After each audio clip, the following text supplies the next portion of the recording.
Dawn breaks over Zanzibar town, bathing the Sultan's palace in a golden light. Inside the Beit al-Hukm, Khalid bin Bargash is surrounded by his loyal guards. Khalid, adorned in traditional Zanzibari attire, exudes an air of calculated power. The palace air crackles with unspoken tension as Khalid seizes the throne. The first light unveils the silent coup, painting the palace in hues of ambition and defiance. In the heart of Zanzibar, a new era dawns with Khalid's ascent to power. Under the radiant morning sun, a formidable fleet of British warships dominates the harbor, their steel glistening with silent menace. Aboard HMS St. George, officers fix their gaze on the distant palace, their expressions grim with determination. Sailors move with brisk efficiency, preparing the ship's guns, their movements precise and purposeful. The air hangs thick with the scent of salt and the acrid tang of coal smoke, a grim reminder of impending conflict. In the heart of the Sultan's palace, Khalid's anxiety fills the air as he paces restlessly. His gaze sweeps over his advisors, a dark knot of concern deepening the lines on his brow. He clings to the fading hope that diplomacy might yet avert the looming shadow of war.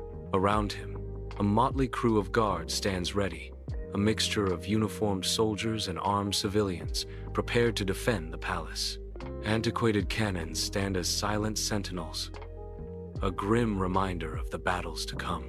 In the war room of the HMS St. George, British officers gather, their expressions reflecting the weight of impending conflict. They pore over battle plans, the air thick with tension and the gravity of their mission. At the head of the table, the captain nods, his stern gaze sweeping over his men, a silent command in his eyes. With resolute determination, the captain issues the order. If the ultimatum is not met, prepare for bombardment. Under the morning sun, British warships St. George, Raccoon, Philomel, Thrush, and Sparrow loom, cannons glinting. The massive guns are trained menacingly on the Sultan's palace, poised for destruction. The Sultan's yacht, HHS Glasgow, bobs defiantly, a silhouette against overwhelming firepower. Above the palace, the Zanzibari flag ripples proudly, a vibrant challenge to the impending assault. The harbor is calm, but the air crackles with tension as the standoff reaches its peak. The clock tower announces the hour, its chimes reverberating through the Sultan's palace, marking a moment of truth. Khalid stands resolute, a solitary figure amidst the grandeur, his jaw clenched in unwavering defiance. His grip tightens on the flagpole, knuckles turning white under the strain of his defiance. Hope flickers in Khalid's eyes as he nervously glances towards the harbor, awaiting a sign of salvation.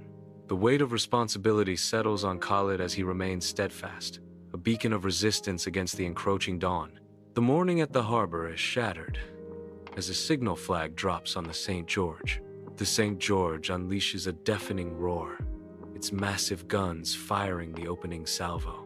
The bombardment begins, shaking the very air and signaling the start of devastation. The Sultan's palace is struck by a series of violent explosions, shaking its foundations and shattering the morning calm. Ornate wooden doors splinter into fragments, and stone walls crumble into dust, succumbing to the relentless force of the explosions. Ancient Zanzibari cannons fire a single, desperate volley, a defiant roar against the impending destruction. The cannons are obliterated by the blasts, their final act of defiance extinguished in a cataclysmic burst. Debris rains down as the palace faces utter devastation. The British guns swivel menacingly, locking their sights directly on the Glasgow. Hell is unleashed as a relentless barrage of fire rips through the yacht, turning the morning calm into a scene of fiery chaos. The Glasgow groans under the assault, listing heavily as steam billows from its wounded hull. In its final moments, the Glasgow succumbs to the water, disappearing beneath the waves. A triumphant roar erupts from the British warships, their sailors celebrating the demise of their target. The Sultan's palace descends into utter chaos, its once serene halls now echoing with the sounds of battle and despair.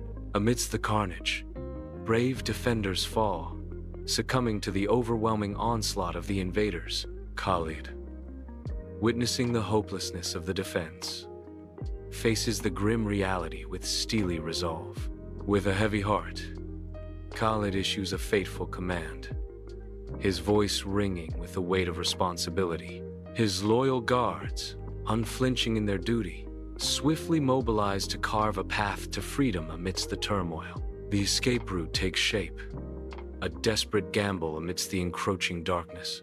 The Sultan's palace, once a symbol of power, now faces relentless bombardment. Debris rains down as entire sections of the palace succumb to the ongoing assault. Smoke and dust begin to obscure the once grand facade, dimming its former glory. The relentless bombardment continues, echoing the palace's impending doom. Amidst the bustling streets of Zanzibar town, a cloaked figure dashes through the chaos, stirring up dust and despair. Loyal guards, faces etched with grim determination, struggle to keep pace, their weapons ready for any threat. They navigate the labyrinthine alleyways, seeking refuge from unseen pursuers, their eyes darting nervously. The narrow passages offer a temporary shield, but the sense of danger lingers, a constant shadow in their desperate flight. Each step echoes with the urgency of their escape, the promise of safety still a distant hope in the winding streets. At the German consulate, Khalid arrives, a figure etched with weariness and a desperate yearning for sanctuary. His eyes reflect a silent plea for refuge as he approaches the formidable gates of the consulate. Guarding the entrance, the German guards stand stoic and vigilant, their presence a promise of unwavering security. The guards grant Khalid entry, their actions precise and efficient, offering a beacon of hope. Khalid steps inside, his silhouette framed against the imposing facade of the consulate. Within the walls of the German consulate, a fragile promise of safety begins to unfold. The guns fall silent, a heavy stillness blanketing the devastated Sultan's palace. Where the Zanzibari flag once flew, only empty space remains. The palace, now a smoldering ruin, stands as a stark reminder of the brutal, swift end. The silence is deafening, broken only by the crackling of embers. British Marines storm the harbor, their boots hitting the sand as they begin their advance. The Union Jack ascends, its bold colors piercing the sky above the harbor. The flag waves, claiming the harbor. Hamud bin Mohammed, the new Sultan, is proclaimed. The palace grounds are now under new command. The harbor falls silent, the transition of power complete. The Sultan's palace lies in ruins, a haunting testament to fallen majesty. Silence descends, broken only by the echoes of destruction and the distant cries of gulls. The air hangs heavy with the scent of ash and the weight of lost glory. A desolate scene unfolds, where once opulence reigned, now only desolation remains. Nature reclaims the remnants of power, as the mournful cries of gulls fill the empty sky.